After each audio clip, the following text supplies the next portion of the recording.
Capítulo 43. Música extrafísica. 29 de novembro de 1979, sábado.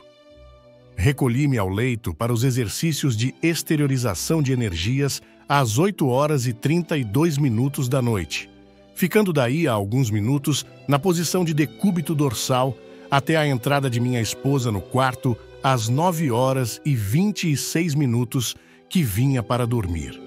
A temperatura ambiente estava a 25 graus, ar-condicionado indireto, umidade relativa do ar, 55 minutos. A noite de sábado estava bastante barulhenta em Ipanema.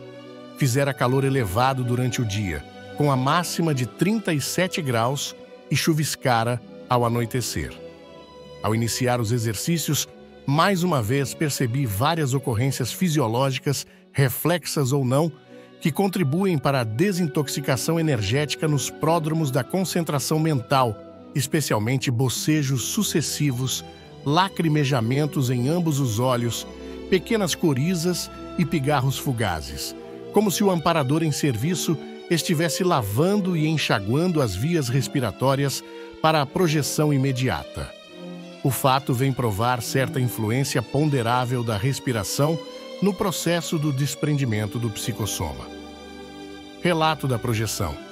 A minha consciência despertou ao entrar numa colônia extrafísica conhecida, onde reencontrei a Consciex Carnot, referida no capítulo 2, consciência amiga que vive presentemente ali. O local assemelha-se à estância terrestre no conjunto de primorosas casas espalhadas dentro de um bosque recheado de luz suave, cortado por passagens e clareiras aconchegantes atapetadas de grama.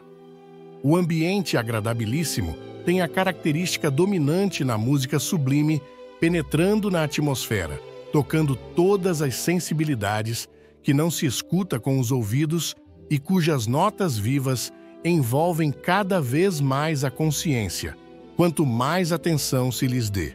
Se nos deixarmos embalar pelas vibrações, acordes e impressões produzidas pela harmonia depurada, acabamos dançando, cantando ou nos exaltando conforme a tessitura sonora e o ritmo irresistível do momento, numa participação espontânea nesse concerto perene, arrebatador e entusiasmante ao ar livre.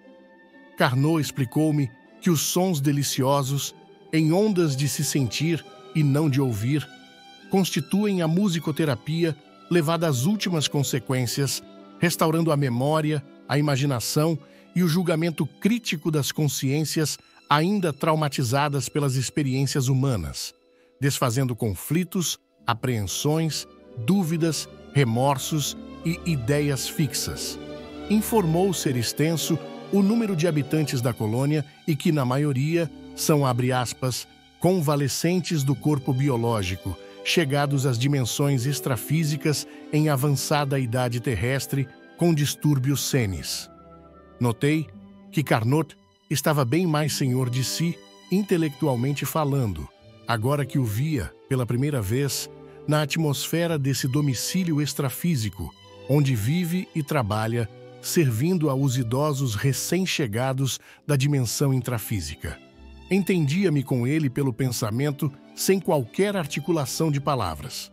A consciência, como sempre acontece nesses casos, colhe a ideia fixa exata, mentalmente de maneira instantânea.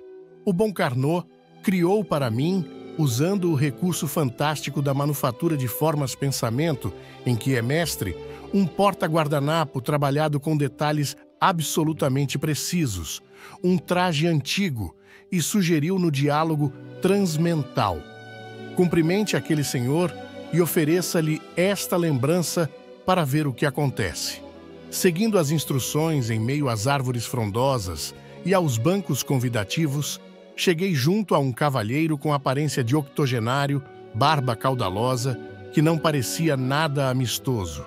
Ao ver, porém, o porta-guardanapo individual, esculpido com brasões, abriu-se num sorriso largo e veio abraçar-me, perguntando onde arranjara a joia tão preciosa e rara. Olhando a minha vestimenta, identificou a procedência e a época humana, logo me entronizando como personagem das suas reminiscências vivas, referindo-se a um conde, a médicos e baronesas, como se vivesse parado no tempo, falando mentalmente para si mesmo, mergulhado na parafernália mental de um ambiente de corte do século XIX. Não recebi nenhuma impressão de conhecer anteriormente a Concierge. A observação vem demonstrar mais uma vez que a passagem pela primeira morte ou projeção final não transforma ninguém de uma hora para outra. Continuamos a ser nós mesmos, como éramos à época do descarte do soma, até que sobrevenham a transformação interior, as mudanças de opiniões, as ideias novas e se instale o autodomínio holossomático de acordo com o esforço próprio. O clima primaveril permanente do distrito extrafísico acolhe, qual instituição de repouso para idosos, as consciências convalescentes que se refazem gradativamente entre as fantasias das psicoses senis e as realidades dos choques biológicos das desativações dos somas. Ao deixar Carnot e seu paraíso de recuperação íntima, com os meus agradecimentos, deslizando entre os relvados e arvoredos. O concerto permanente na atmosfera apresentava uma canção linda, cuja composição, impregnada de sentimentos, tocada por instrumentos intangíveis, assemelhava-se às melodias russas dos cossacos, danças e cânticos de gloriosos balés terrestres. Passando por uma das aleias desse parque hospitalar natural, divisei canteiros imensos de flores silvestres que lembravam a florida Alameda, Mall, de Washington. Em momentos, chegava à base intrafísica. Conclusão: o relógio marcava 10 horas e 11 minutos da noite.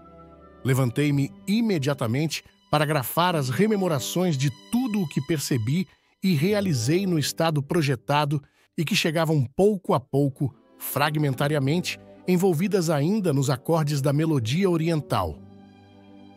Se você chegou até aqui no vídeo, saiba que disponibilizamos uma playlist com os capítulos anteriores na descrição abaixo. Se gostou do conteúdo, nos ajude dando um like e compartilhando com seus amigos.